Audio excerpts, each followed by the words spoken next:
Omega. Oh, Alpha, Omega.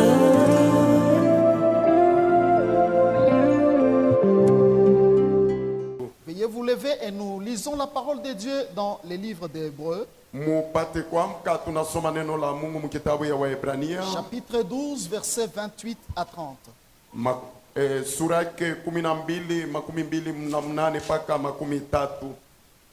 C'est pourquoi, recevant un royaume inébranlable, montrons notre reconnaissance en rendant à Dieu un culte qui lui soit agréable, avec piété et avec crainte, car notre Dieu est aussi un feu dévorant.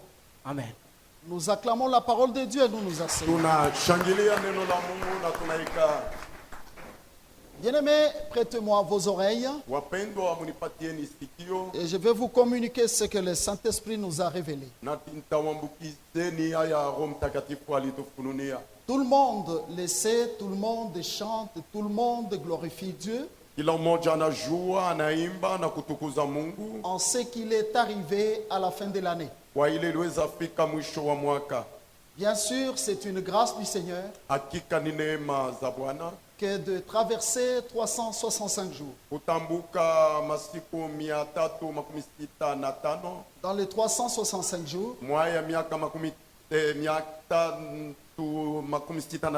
il y a eu le haut, le bas, le bon, le mauvais jour.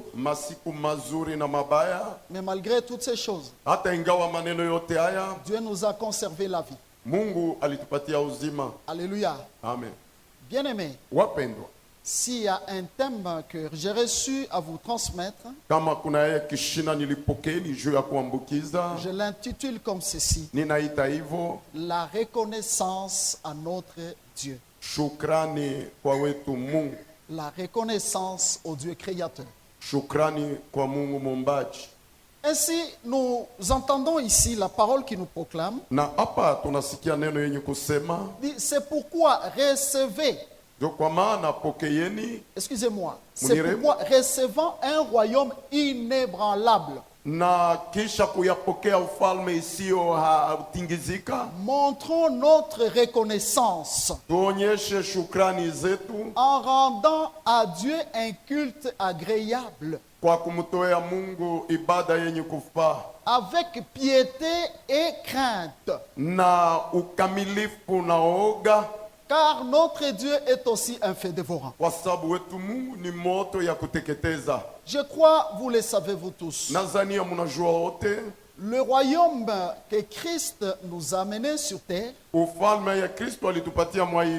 c'est un royaume inébranlable. Tous les royaumes qui existent sur cette terre sont ébranlables.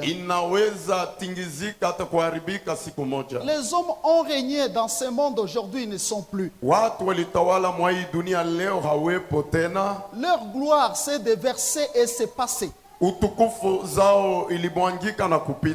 Tous ceux qui ont régné il y a 200 ans, il y a 100 ans, 50 peut-être en arrière, ils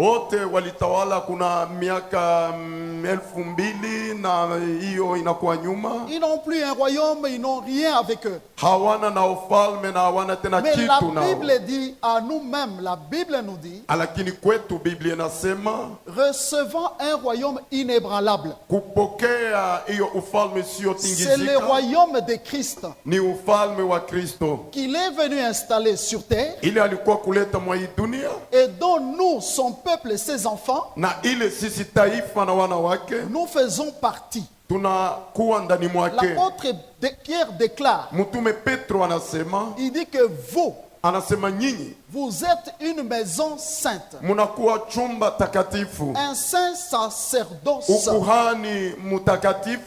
vous êtes d'une race royale. Nous, enfants de Dieu, nous faisons partie de cette race royale, donc du royaume de Christ. Et la Bible dit que c'est ça le royaume que nous avons reçu. Et si c'est ça le royaume que nous avons reçu, la Bible nous ordonne de montrer notre reconnaissance. De montrer notre reconnaissance au Dieu créateur. Et cette reconnaissance, je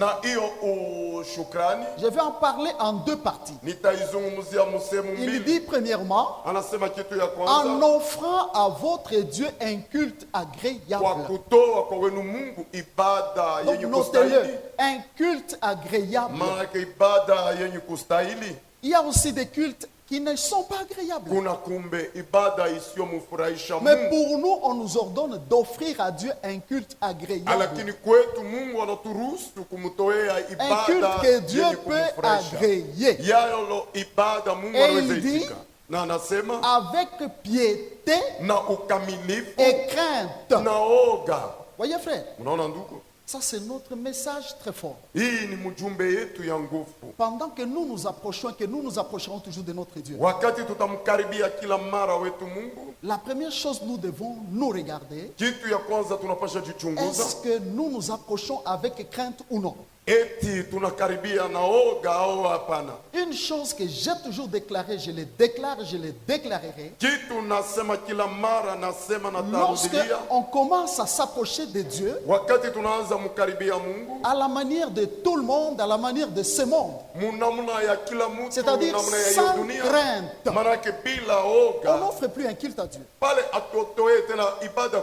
La crainte de l'Éternel, c'est tout un culte que nous offrons à Dieu. Cette crainte, nous l'avons une de fois enseignée. C'est la haine du mal. Vous voyez, nous nous sommes engagés à vivre pieusement sur cette terre. Voilà les cultes agréables dont on appelle agréables. On doit trouver la piété au-dedans de nous. Chose qui n'est pas impossible aujourd'hui. Car la Bible déclare, et c'est l'apôtre Pierre, il dit que sa divine puissance vous a donné tout ce qui contribue à la piété et à la vie, afin que vous soyez des participants à la nature divine. La puissance de Christ, c'est la seule puissance qui peut transformer un homme. Même s'il est méchant, c'est la seule puissance qui transforme. Donc, bien aimé, la piété, c'est une vie recommandée pour nous, enfants de Dieu. C'est-à-dire, lorsque nous nous approchons de notre Dieu, c'est pour lui offrir un culte qu'on appelle un culte agréable, un culte que l'on offre avec piété et crainte. C'est la première reconnaissance. La première reconnaissance, ce n'est pas d'abord quoi que ce soit. Ça veut dire tel que je suis là, je m'abstiens de tout à cause de ce royaume inébranlable. Voyez par exemple, hier, avant-hier, c'était Noël ici hier. Le vendredi, beaucoup de gens se proclamant chrétiens, mais est-ce qu'ils ont offert un culte agréable à Dieu?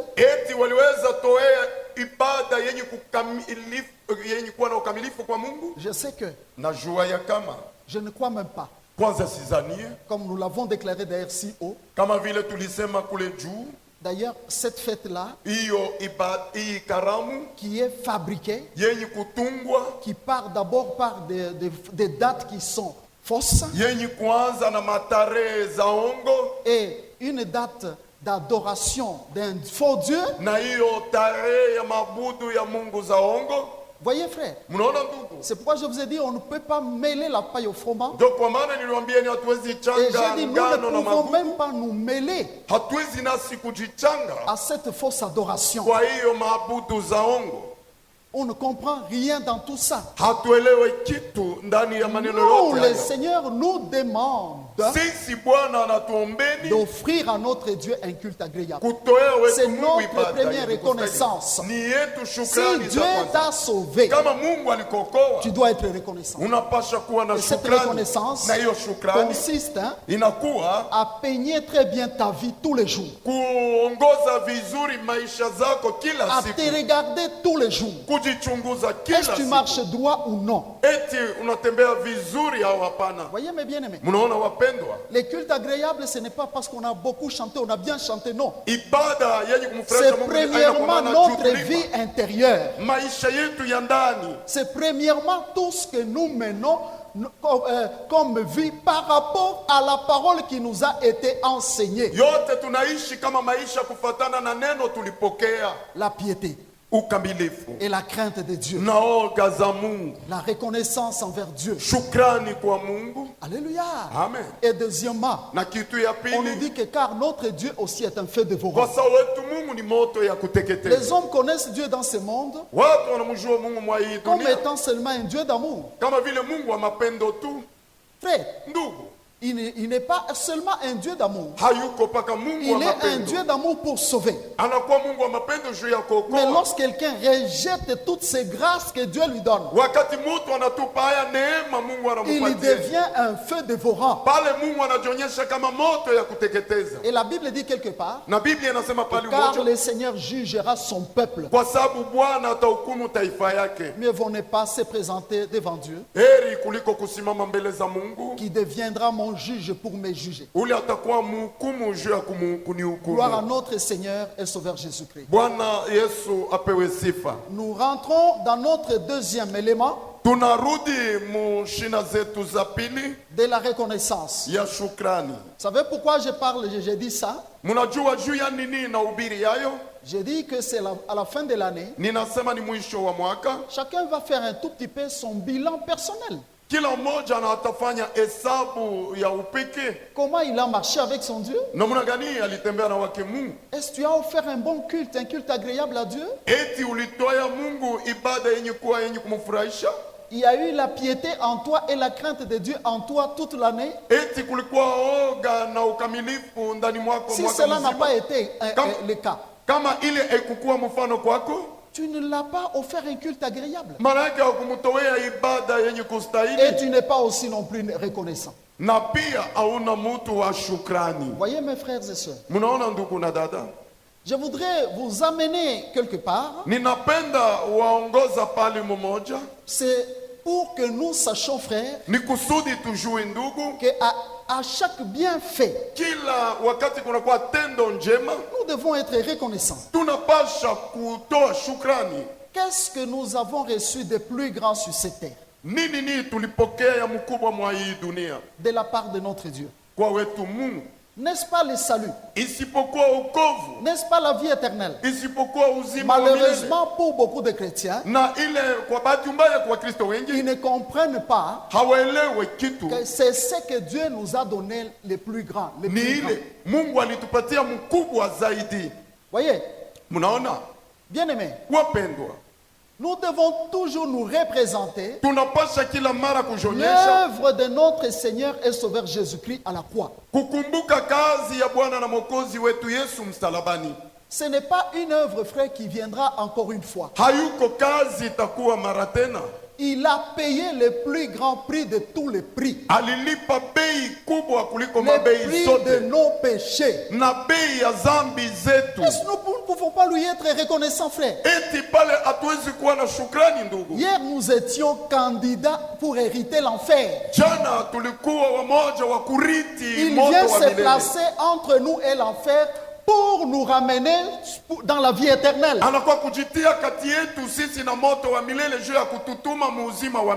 Comment est-ce que nous devons lui payer? Qu'est-ce que nous devons lui rendre? Si quelqu'un vraiment n'a pas la piété en lui, Kama mtu ukamilifu si ndani mwake, si quelqu'un n'a pas la crainte de Dieu en lui, kama mtu ananaoga za Mungu ndani mwake, il n'est pas reconnaissant. ule hana na shukrani, Et il doit savoir na anapasha jua que Dieu se présentera devant lui comme un feu dévorant. Mungu atajionyesha mbele yake kama moto ya kuteketeza. Ça, c'est la première chose. Hii ni kitu ya kwanza. La deuxième, Kitu ya pili, Jésus-Christ, notre Seigneur, Yesu Kristo Bwana wetu est roi. anakuwa mfalme. C'est lui-même dont nous avons proclamé. Ni ule kwanza tuliweza mutangaza, On nous dit recevant un royaume inébranlable. mara yake kisha kupokea haya ufalme sio tingizika. Le roi de ce royaume-là, c'est Jésus-Christ. Mfalme wa hiyo ufalme ni Yesu Kristo. C'est lui à qui nous devons la reconnaissance. Ni ule kwake tunapasha toa shukrani. Alléluia. Amen. Je voudrais vous amener quelque part, Ninapenda watuma pali mmoja, car j'ai encore un tout petit peu la colère de Noël. kwa sababu ninakuwa na kasirani ndogo juu ya Noeli.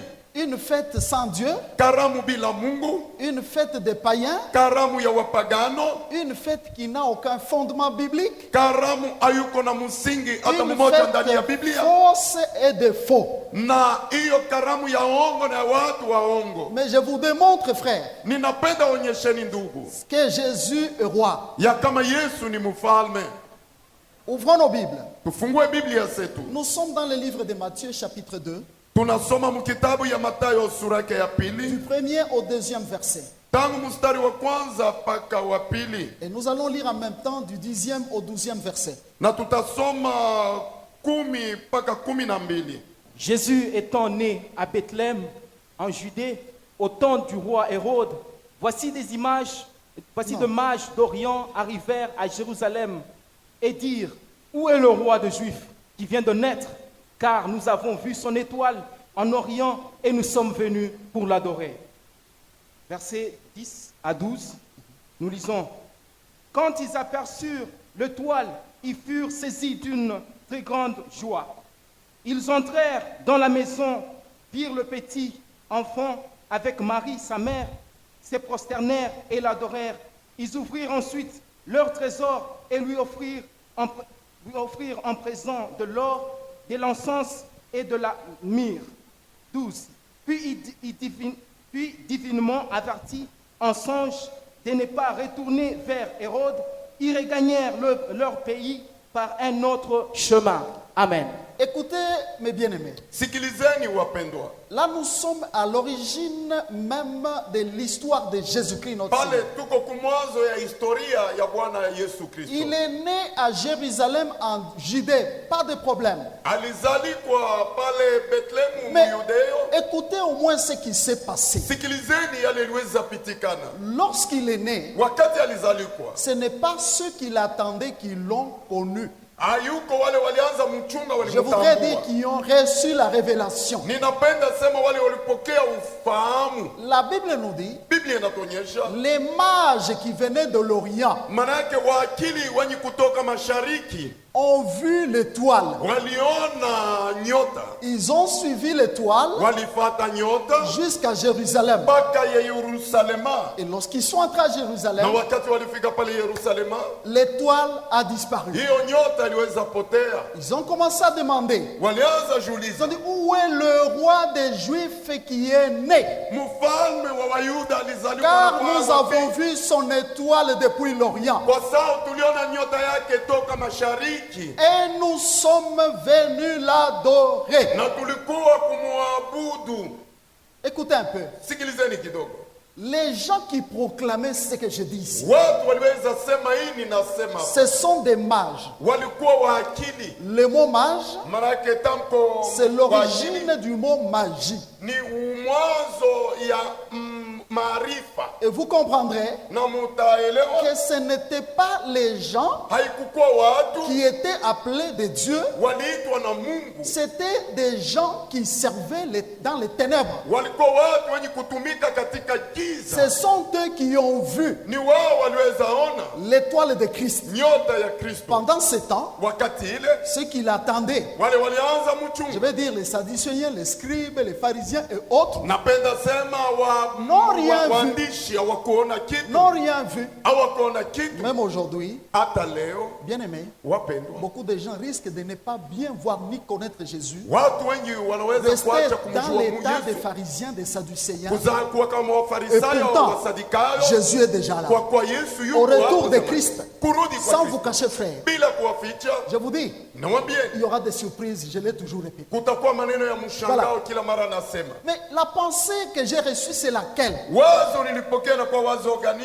Et on dit, ils ont vu l'étoile Wanasema waliona hiyo nyota et ils ont pris leurs offrandes. na walichukua matoleo zao, Ils arrivent à Jérusalem Wana- pour l'adorer. fika pale Yerusalema juu ya kumwabudu. L'étoile s'est perdue. Nyota ilipotea. Lorsqu'ils sont sortis, Wakati walitoka, l'étoile a réapparu nyota ilionekana mara jusqu'au tena, moment où ils sont arrivés sur là où il y avait les seigneurs. mpaka wakati walifika pahali palikuwa Bwana. Et la Bible déclare, Na Biblia inasema lorsqu'ils l'ont trouvé, wakati walimkuta ils se sont prosternés. waliweza inama Ils se prosternèrent et l'adorèrent. na wainama na kumwabudu. Après avoir se prosterné et l'adoré, Kisha kuinama na kumwabudu, ils ont pris leurs offrandes et ils ont offert. walichukua matoleo yao na wakatolea. Lorsqu'ils ont fini, Na wakati walimaliza, ils y rentraient. walianza rudi. La Bible dit qu'ils furent divinement avertis Biblia inasema de wakakebeshwa ne aje pas kwa Mungu, rentrer à Jérusalem. kwacha kurudia Ce pale qui veut dire Yerusalema. Dieu leur a parlé. Manake Mungu Ne aliwazungumzieni, rentrez pas à Jérusalem. msirudi pale Yerusalema. Dieu va parler, Mungu hommage. atasema kuwa akili, Il ne parle pas hasemi aux gens qui attendaient le Messie. kuwa watu walianza chunga masia. Vous y comprenez quelque chose? Munaelewa kitu kimoja Bien aimé, wapendwa? vous y comprenez quelque chose? Munaelewa kitu kimoja? Je voudrais aujourd'hui vous révéler, Ninapenda leo kuwafunulieni mais bien aimé, wapendwa, que si nous marchons sans révélation, nous sommes kama foutus. katembea bila ufunuo tuko wenye kupotea. La vie véritable de l'homme, Maisha ya kweli ya mtu c'est la vie spirituelle. ni maisha ya kiroho, C'est la vie spirituelle. ni maisha ya kiroho.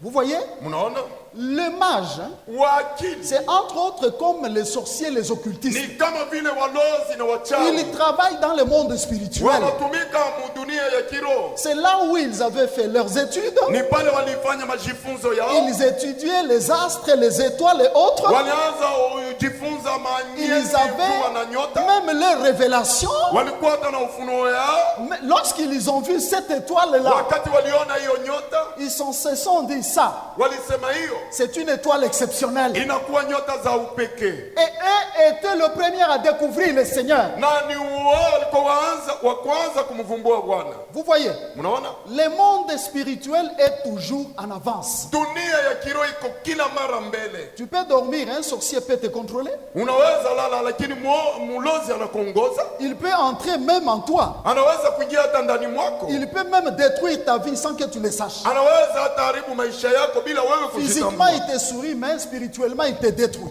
Mkimwili hivi anakuchekesha, lakini mkiroho anakuua. Mais où étaient les gens qui croyaient connaître Dieu? Ils étaient où? Watu wenye kuzania kumjua Mungu walikuwa wapi? Sûrement, quelqu'un va me dire que cette révélation leur avait été cachée. Hakika watu watanionyesha hiyo funuo ilifichwa kwao. Pourquoi cachée? Bona Et kufichwa pourtant, ils lisaient tous les jours. kwa kuwa walianza soma kila Ils siku, connaissaient très bien la venue du Messie. walijua vizuri kuja kwa Masia. Suivez-moi. Munifate Bien-aimés, wapendwa, regardez. tazameni, Ils arrivent là où était le Seigneur. wanafika pale kulikuwa Bwana. Le Seigneur Jésus qu'ils ont trouvé Bwana Yesu walikuta, avait été dans quel état? na alikuwa mwali gani? C'était une grande personne qui pouvait leur parler. Alikuwa mtu mkubwa, aliweza wazungumzieni. C'était une grande personne qui pouvait faire les miracles, c'est pas moi les bénis. Alikuwa mtu mkubwa, aliweza fanya muujiza na kuwabariki. Comment ils sont allés adorer Bona walienda abudu un petit enfant inconscient? mtoto mdogo ule, ana kwanza hata na zamiri. Vous y comprenez quelque chose? Munaelewa kitu kimoja? Voyez? Mnaona, C'est pour dire tout simplement, frère, ni kusema tu ndugu, que c'était des actes purement spirituels. ilikuwa matendo ya Christ, kiroho. lorsqu'il est venu sur terre, Kristo wakati alikuwa mwa hii dunia, bien aimé, wapendwa, la forme Ce n'est pas ça le fond. On a vu, on a parlé d'un enfant. Or, au-dedans, là, c'est Dieu lui-même qui s'était incarné dans la chair. Ce n'était pas la grandeur, l'âge, la taille ou quoi que ce soit. Le spirituel a compris que quelque chose vient de bouger dans le monde spirituel. Ça veut dire quoi? Le roi vient de venir sur la terre. C'est pourquoi lorsqu'ils sont venus, ils ont déclaré ceci: où est le roi des Juifs qui vient de naître? C'est pour dire quoi? Ce n'était pas le roi. Ce n'était pas le roi. Voyez? Jésus-Christ n'était pas le roi des magiciens. Voyez, frère, ils l'ont bien dit. Il est le roi des chrétiens. C'est notre roi en nous. Il n'est pas le roi de tout le monde. Alléluia. Amen. Pendant qu'il cherchait le roi des Juifs qui vient de naître, ils l'ont trouvé. Et puis ils se sont prosternés pour l'adorer. Adorer un petit enfant qui ne dit rien, qui ne fait rien. Mais retenez au moins une chose: ils se sont prosternés, dit la parole de Dieu. Ils se sont prosternés devant un grand homme, devant un homme public, un homme célèbre. Il n'avait même pas encore fait des miracles. Il n'était même pas encore célèbre. Mais ils se sont prosternés. C'est là que vous devez comprendre qu'il est venu dans le monde roi. Il a marché dans ce monde roi. Et il a rentré au ciel roi. Voyez? Donc les enjeux étaient purement spirituels. Spirituels, frère. Il n'y a que les gens spirituels qui peuvent bien comprendre Jésus, même aujourd'hui. Tu ne comprendras jamais ces choses si tu ne rentres pas dans la dimension spirituelle véritable. Voyez par exemple tel que nous sommes. Quelqu'un peut avoir un enfant. Il le traite comme un enfant. C'est comme Christ était là. Mais tu ne sauras pas que cet enfant-là, c'est un grand homme que Dieu a mis là-dedans. Tu ne le sauras pas. Tu peux même le maltraiter, faire ce que tu veux. Mais pourtant peut-être, dans cet enfant-là, il y a un grand homme. Je voudrais tout simplement vous dire ceci: nous devons marcher par la révélation. Le monde spirituel ne peut pas être en avance par rapport à nous. Ils ont adoré le Seigneur le premier. Évidemment, je voudrais dire une chose. Vous savez, frère, la Bible dit: tout genou fléchira devant lui. En aucun cas, les mages, quel que soit leur niveau, ne pouvaient se tenir debout devant cette divinité qui était encore dans un petit corps. Jamais de la vie. Ils sont venus, ils ont fléchi. Et ils ont apporté même les offrandes.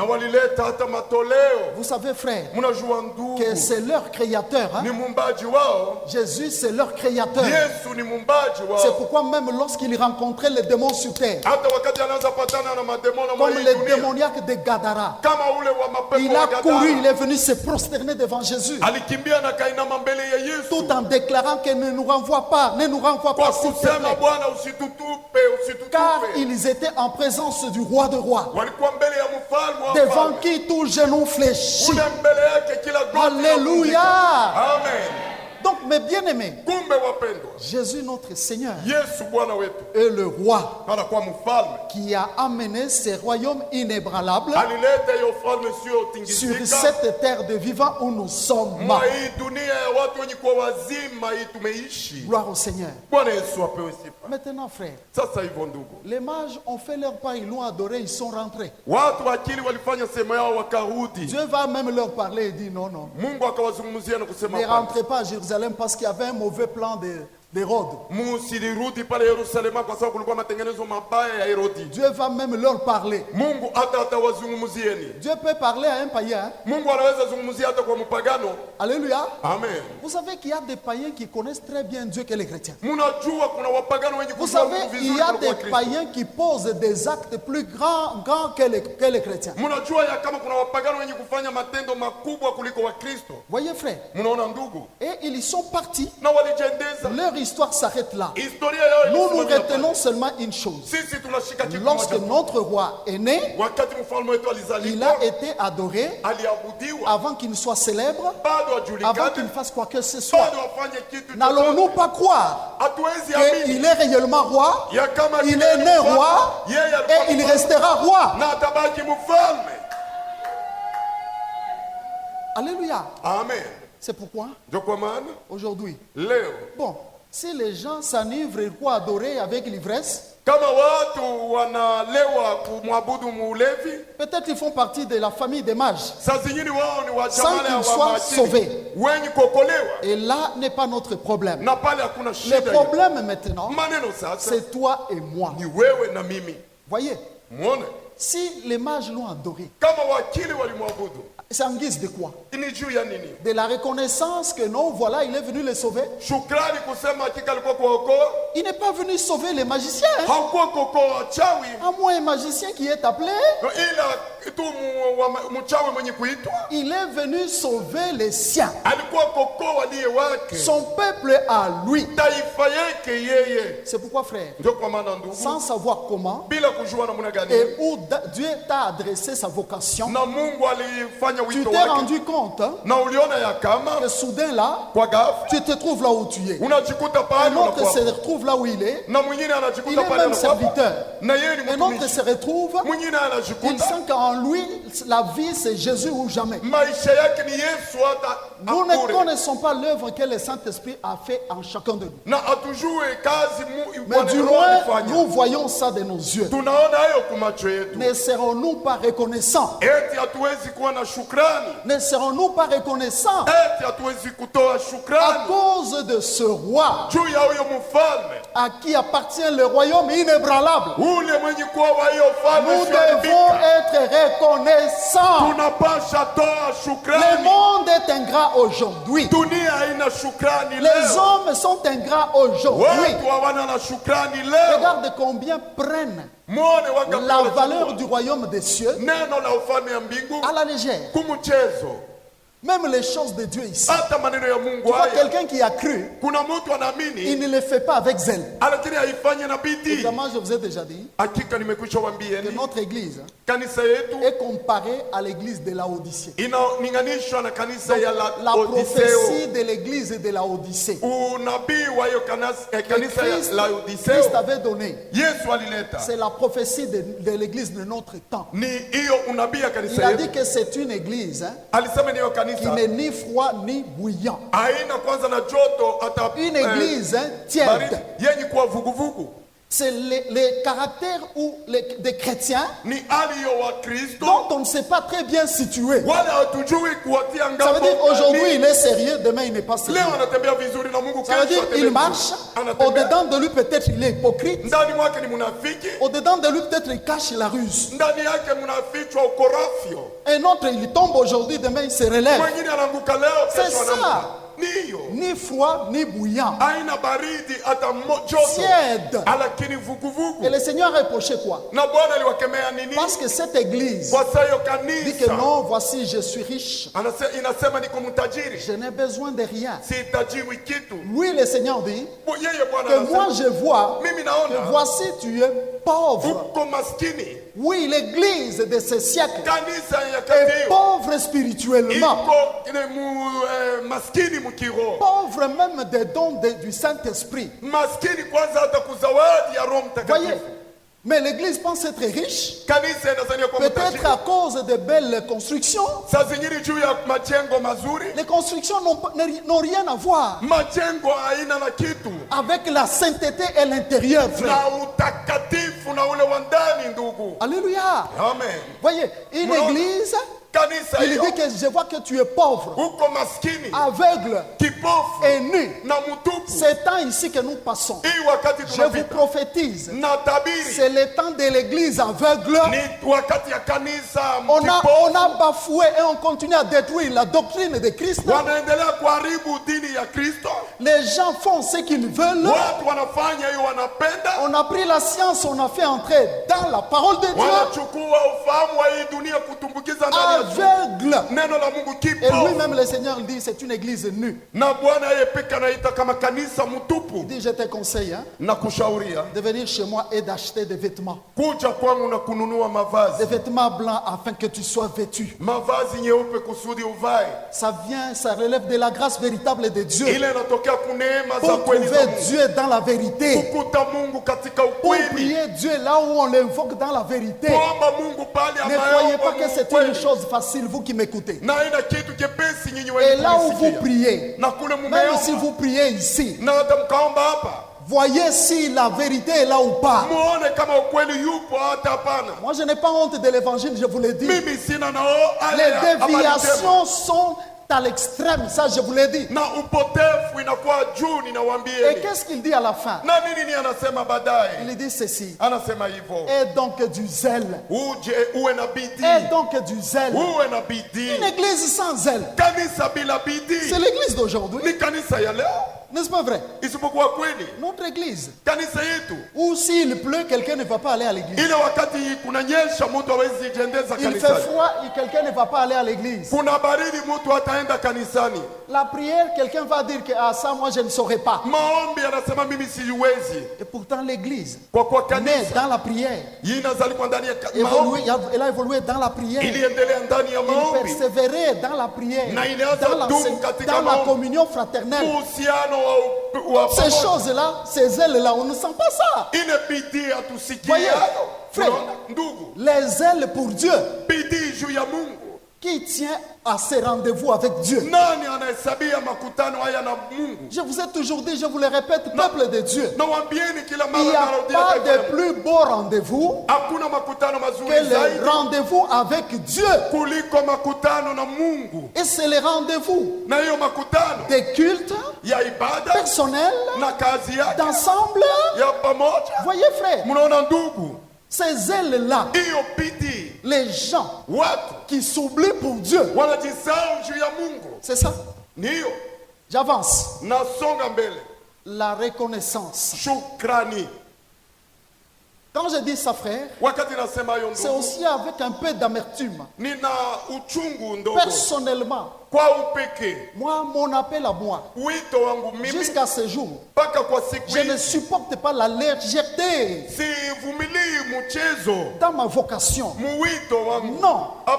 Voyez, frère, lorsqu'il n'y a pas la crainte de Dieu, lorsqu'il n'y a pas la piété, je suis malade. Lorsque je sens qu'on ne marche pas dans la direction de la parole, moi je suis malade. Alléluia. Amen. Pourquoi ne pas être reconnaissant à Christ? À Christ, frère. Il nous a fait du bien. La Bible dit aujourd'hui, nous ne voyons pas encore l'œuvre du Seigneur.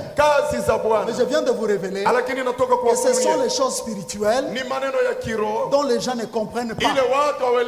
Comme ils n'ont pas compris le temps où Christ est né. Ceux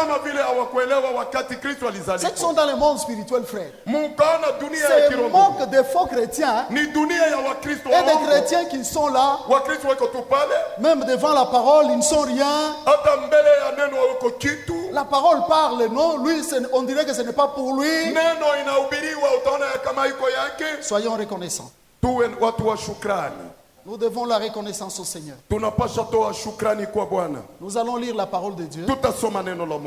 Nous sommes dans l'évangile selon Luc, chapitre 17, versets 11 à 19. Jésus se rendant à Jérusalem, passait entre la Samarie et la Galilée. Comme il entrait dans un village, 10 lépreux vinrent à sa rencontre. Se tenant à distance, ils élevèrent la voix et dirent, Jésus, Maître, aie pitié de nous. Dès qu'ils eurent vu, il leur dit, allez vous montrer au sacrificateur. Et pendant qu'ils y allaient, ils arriva qu'ils furent guéris. L'un d'eux, se voyant guéri, revint sur ses pas, glorifiant Dieu à haute voix. Il tomba sur sa face aux pieds de Jésus et lui rendit grâce. C'était un Samaritain. Jésus, prenant la parole, dit, les 10 n'ont-ils pas été guéris? Et les 9 autres, où sont-ils? 18. Ne s'est-il trouvé que cet étranger pour revenir et donner gloire à Dieu? 19. Puis il lui dit, lève-toi, va, ta foi t'a sauvé. Là, je suis évangéliste maintenant. C'est ce roi dont Dieu vient de vous parler. Il a commencé maintenant son ministère. Là, maintenant, les gens pouvaient voir que non, voilà.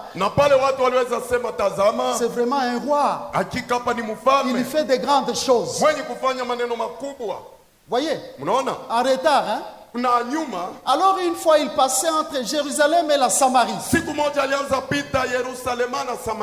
Comme tous savaient déjà qu'en lui sortait la vie, la guérison, sortait les miracles. Il y avait 10 lépreux qui étaient écartés quelque part. Lorsqu'ils ont vu Jésus, ils ont crié, Maître, aie pitié de nous. Maître, aie pitié de nous. La première chose, hein, ils reconnaissent Jésus comme étant Rabbi, le maître. Et ils reconnaissent cela avec la foi que dès qu'il a pitié de nous, il peut changer notre situation. On ne sera plus lépreux. Et Christ a sorti juste une parole. Il leur a dit, allez vous montrer au sacrificateur. Avant d'arriver là, je voudrais vous révéler une chose. Les lépreux spirituel, ce n'est pas celui qui a la lèpre physique, cette maladie contagieuse là. Il y a les lépreux physiques et les lépreux spirituels. En fait, la lèpre, c'est parmi les sales maladies qui détruisent l'homme. On peut amputer l'homme, les mains, les doigts et tout. On les rend infirmes. Donc les lépreux spirituels, c'est un malade. Du temps d'Israël, le lépreux ne devait pas rester dans les camps d'Israël parce qu'ils étaient considérés comme étant impurs. Vous m'entendez? Ils devaient rester hors du camp. Voyez. Ils étaient malades et d'une maladie contagieuse. Même leurs frères, s'ils allaient les saluer, c'était des lois. S'il faut donner des prévisions, vous laissez ça des lois. Un lépreux spirituel, c'est cet homme-là qui n'a ni droit ni promesse de Dieu. C'est comme nous tous ici. Nous sommes nés païens des païens. Il y avait en nous ou auprès de nous aucune promesse de Dieu. Tel que nous sommes tous nés dans l'impureté, dans le péché, et principalement encore nous, la race noire. Nos arrière-parents savaient faire quoi? Il n'y a que des fétiches et autres. Ils invoquaient que les esprits et autres. Donc c'est lépreux, c'est quelqu'un qui est hors du camp. Voilà que par la grâce de Dieu, Jésus passe et ces lépreux-là ont entendu sa voix. Ils ont fait une petite prière. Maître, aie pitié de nous. Jésus est un Dieu miséricordieux. Il a réellement pitié de ses créatures. Vous savez, frère, c'est lui qui est en train de se vautrer encore dans la vie du péché. Spirituellement, il est comme ces lépreux-là. C'est comme ça. Mais lorsque Christ les a entendus, il leur dit, allez vous montrer au sacrificateur. Vous savez quoi? La parole de Christ, c'est la parole de guérison. Ça veut dire, tous les lépreux, dans les cas où ils étaient éloignés, lorsqu'ils étaient guéris, ils devaient aller d'abord chez les sacrificateurs, où on devait tester ses plaies et confirmer leur guérison afin qu'ils rentrent dans le camp. Lorsque Christ leur a dit ceci, allez vous montrer au sacrificateur, ça veut dire il leur avait déjà proclamé la guérison et il leur dit d'aller maintenant passer au test.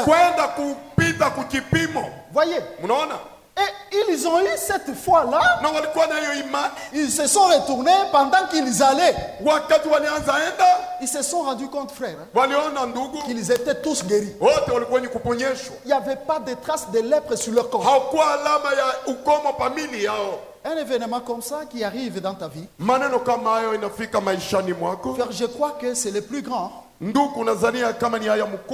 plus grand des événements, n'est-ce pas?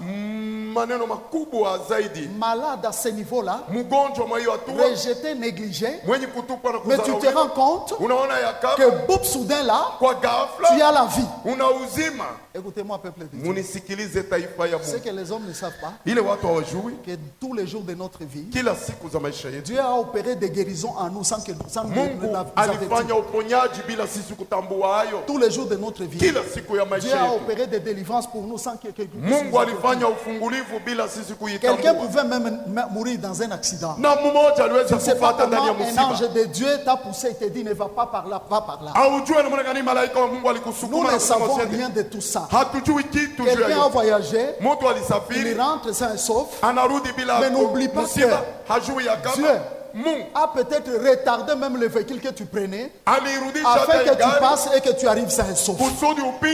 Notre Dieu est un Dieu bienfaiteur. Combien de fois nous avons vu des maladies dans nos maisons et vous voyez que la maladie sort. Combien de fois nous avons vu, frère, peut-être des échecs et des problèmes, mais soudain là tu te retrouves que tu es toujours là et par moment on a perdu.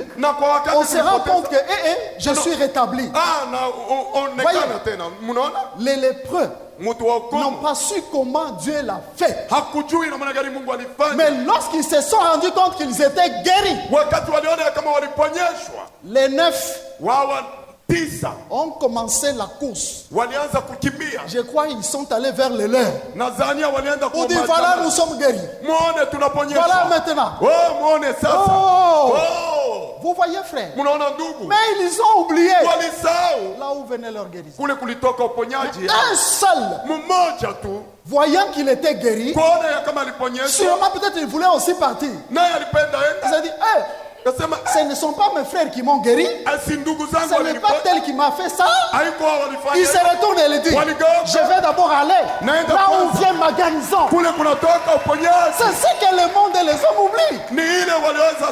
Lui il se retourne, il arrive auprès du Seigneur. La Bible dit il a fait quoi? Il se prosterna. Il se prosterna. Voyez, au pied du Seigneur. Qu'est-ce qu'il a fait? Il est venu adorer. C'est lui qui lui a donné la guérison. Il est venu reconnaître sa guérison sur 9 lépreux. 9 étaient ingrats. Un seul était reconnaissant. Ce qui veut dire, frère, dans les calculs évangéliques, sur 10 chrétiens, il y a un seul qui est reconnaissant devant Dieu. Tous les autres oublient même que nous respirons sans effort. Je parle sans effort. Vous savez que même pendant que tu parles là, il y a quelqu'un qui ne parle pas. Voyez, frère, allez à l'hôpital comme moi. Vous allez vous rendre compte, frère, que la grâce de Dieu est partout. Parce que ce que tu as, il y a quelqu'un d'autre qui ne l'a pas. Pas seulement l'argent comme les gens peuvent imaginer. Vous voyez, frère, les lépreux. Un seul. Maintenant, écoutez les soucis du Seigneur. Vous voyez ce qu'il a dit? Les 10 n'ont-ils pas été guéris? Ils étaient réellement guéris. Les 10 ont été guéris. D'abord, je vais vous informer. Si on est là ce matin, on est arrivé à la fin de cette année. Le Seigneur nous a guéris. Ça relève de l'œuvre du Seigneur. Ce n'est pas le savoir-faire de quelqu'un. Voyez. Mais le Seigneur cherche les neufs. Ils sont où les neufs? Il dit, donc il s'est trouvé que cet étranger. Frère, le royaume de Dieu, le Seigneur l'a dit plusieurs fois. Les étrangers risquent de remplir le royaume de Dieu. Quelque part, il a dit que les publicains, les prostituées vous dévanceront dans le royaume des cieux. Mais le peuple de Dieu qui vient s'asseoir et écouter, le peuple de Dieu en qui Dieu a investi, sa parole et tout, pour la plupart, ils ne veulent pas changer. Ils ne sont jamais transformés. Où sont les neufs? Jésus les cherchait. Les ingrats.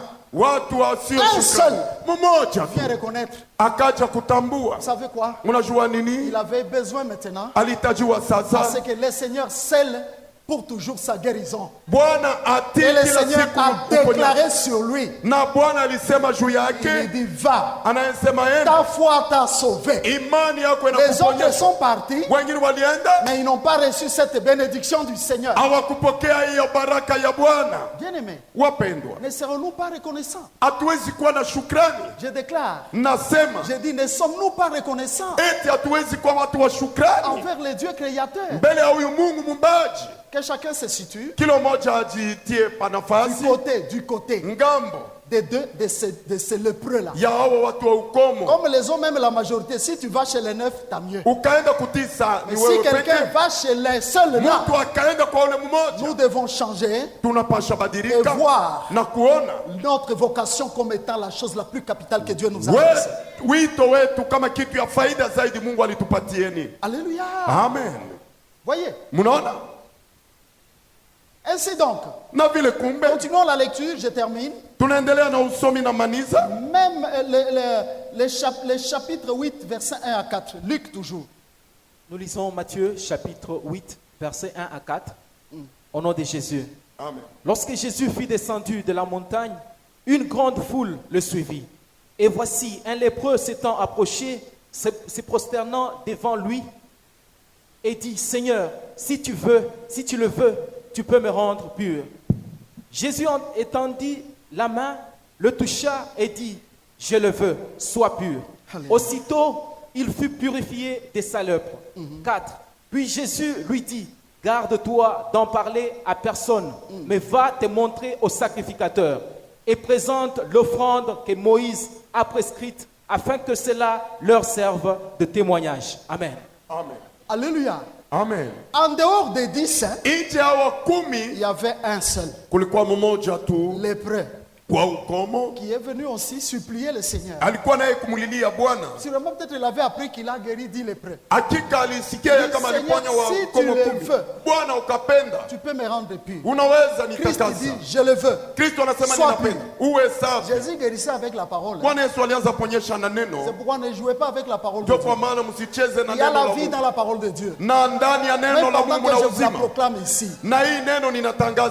Alléluia. Amen. Sois pur. Et au même moment, il était pur. Et Jésus lui dit quoi? Va te montrer au sacrificateur. Mais cette fois-là, il lui dit quoi? Va te montrer et apporte l'offrande dont Moïse a prescrit afin que cela leur serve de témoignage. Vous savez quoi, frère? Un ingrat ne pense même pas à Dieu. Pour le deuxième cas, le Seigneur l'a guéri et l'envoie au test chez les sacrificateurs.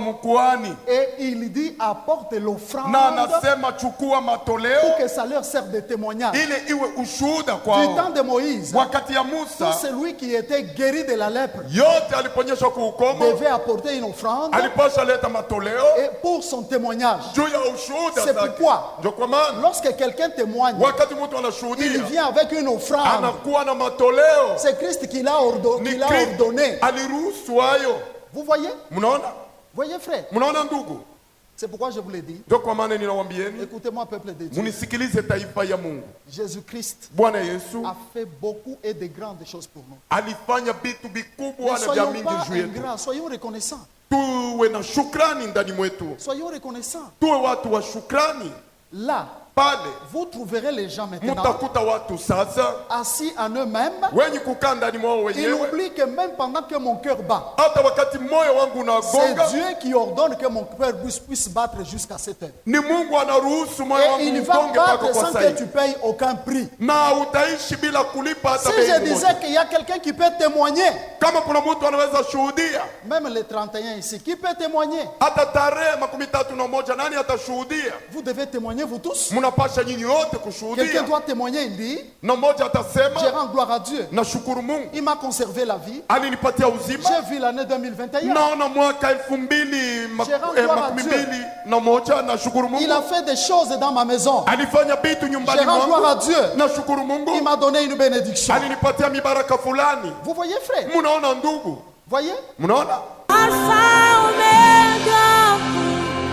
Alpha, Omega. Alpha, Omega. Alpha, Omega. Alpha, Omega.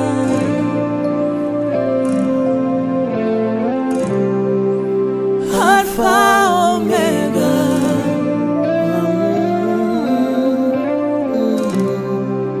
Alpha.